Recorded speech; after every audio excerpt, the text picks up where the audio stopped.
लोग कहते हैं कि औरतों में बात नहीं पचती है, औरतों को कोई बात बताना नहीं चाहिए।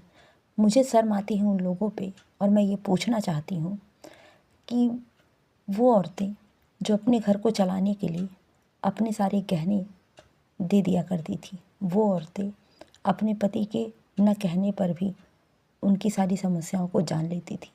कहाँ गई वो औरतें जो अपने बच्चे की ख्वाहिश को पूरा करने के लिए, उसकी बाइक खरीदने के लिए अपने गहने तक दांव पे लगा देती थी। कहाँ गई वो औरतें जो गहने खरीदती थी पहनने के लिए, लेकिन घर के खर्च में वो गहने भी बलि हो जाते थे। कहाँ गई वो औरतें जो एक साड़ी या 2 साड़ी में अपना साल भर गुजार लिया करती थीं और अपने बच्चों के लिए नए कपड़े हर त्योहार पे लाया करती थीं।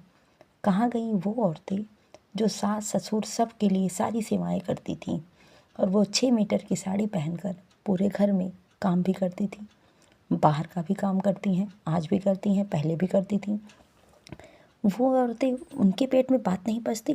कहते हुए भी लोगों को समझ में नहीं आता कि औरतें दया की मूरत होती हैं, जिनके अंदर बच्चों को जन्म देने की ताकत होती है। उनके अंदर सहन करने की ताकत नहीं होती है।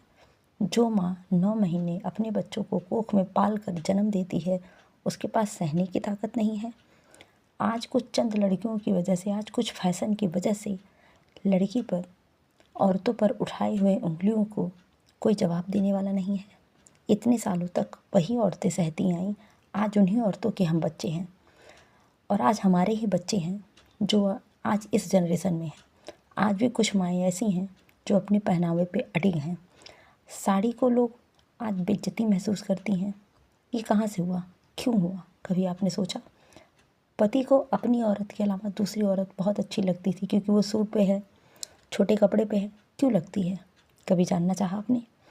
अपने ही घर की मसाला पीसती हुई हाउस वाइफ औरतों को अपने ही पति जब इग्नोर करते हैं, तभी तो वो पत्नियां साड़ी से सूट पे आने लगी। जब औरतें साड़ी से सूट पे आने लगी हैं तो बहुएं किस पे आएंगी?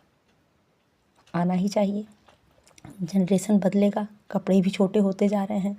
जैसे जैसे जनरेशन बदल रहा है, तब की औरतें जो सर ढक के रखती थीं, आज वो खोल के घूम रही हैं। आज वो नाइटी पहन रही हैं तो उनकी बहुएं तो कुछ और ही पहनेंगी, पहनना भी चाहिए। तो फिर औरतें पचाते पचाते सैकड़ों साल पचा गईं। अब तो बदल रहा है। जो भूकंप और ज्वालामुखी फूट रहा है वैसे ही नहीं फूट रहा है, इतने साल की बचत ही है, पचाने का तरीका है। समझ रहे हैं ना? ध्यान दीजिएगा।